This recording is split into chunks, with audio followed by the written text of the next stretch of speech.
Layout of hydro electric power plant. So hydro electric power பிளான்ட்டோட லேஅவுட்டை பற்றி பார்க்கலாம். ஸோ இதோட டிசைனில் ஃபஸ்ட் ஸ்டார்டிங் எது வருதுன்னு பார்த்திங்கன்னா நமக்கு ரிசர்வாயர் வருது.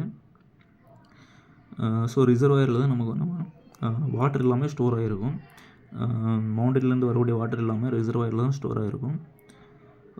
ஸோ அது வந்து அந்த ரிசர்வாயர் நமக்கு ஸ்டோர் பண்ணி வைக்கிறதுக்காக நம்ம டேம் கட்டியிருப்போம். ஸோ டேம் கட்டியிருக்கிறதுனால வாட்டர் எல்லாமே ஸ்டோர் ஆகிருக்கும். ஸோ அந்த ரிசர்வாயரில் ஸ்டோர் பண்ணியிருக்க வாட்டரை ஒரு லாங் பைப் மூலமாக அண்டர் கிரவுண்டுக்கு அனுப்புகிறோம். ஸோ அந்த மாதிரி அனுப்புறதுக்கு முன்னாடி ட்ராஷ் ரேக்குன்னு சொல்லுவோம். ஸோ அந்த வாட்டர் அனுப்புறதுக்கு முன்னாடி ட்ராஷ் ரேக்குன்னு சொல்லுவோம். ஸோ அந்த ட்ராஷ் ரேக்கை யூஸ் பண்ணி வாட்டரில் மிதக்கக்கூடிய தேவையில்லாத பொருட்கள், ஸோ அதை வந்து நமக்கு நீக்கிறதுக்கு இந்த ட்ராக் ரேஷ் வந்து யூஸ் பண்ணுறோம். ஸோ அதை யூஸ் பண்ணி நமக்கு க்ளீன் வாட்டரை மட்டும் இந்த அண்டர் கிரவுண்ட் பைப் மூலமாக அனுப்புகிறோம். ஸோ அது இந்த பைப் சப்போர்ட் கொடுக்குறதுக்காக சப்போர்ட்டிங் பிளாக் யூஸ் பண்ணுறோம். ஸோ இந்த பைப் மூலமாக நமக்கு வாட்டர் வருது.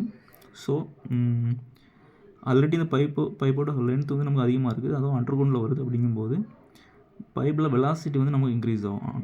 ஸோ ஆட்டோமேட்டிக்கலி வெலாசிட்டி இன்க்ரீஸ் ஆகும்.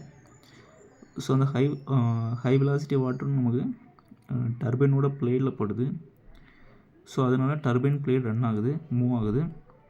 ஸோ டர்பைன் பிளேட் மூவ் ஆகும்போது அந்த டர்பைன் பிளேடு கூட நம்ம ஷாஃப்ட் கனெக்ட் பண்ணியிருப்போம். ஸோ அந்த ஷாஃப்ட் வந்து நமக்கு வந்து ரொட்டேட் ஆகும். ஸோ அந்த ஷாஃப்ட் ஜெனரேட்டரில் கனெக்ட் பண்ணியிருப்போம். ஸோ ஜென்ரேட்டர் நமக்கு வந்து ரொட்டேட் ஆகுது. ஸோ ஜென்ரேட்டர் ரொட்டேட் ஆகும்போது நமக்கு அதிலேருந்து கரண்ட் ப்ரொடியூஸ் ஆகுது. வரக்கூடிய கரண்ட்டை நம்ம டிரான்ஸ்ஃபார்மர் மூலமாக ஸ்டோர் பண்ணி அதை அப்படியே லைன் மூலமாக அப்படி நமக்கு வந்து யூசேஜுக்கு வந்து அனுப்பிடுறோம். ஸோ இந்த டர்பைனில் பட்டு நமக்கு வந்து வரக்கூடிய மீதமுள்ள வாட்டர்லாம் என்ன செய்யுதுன்னா நம்ம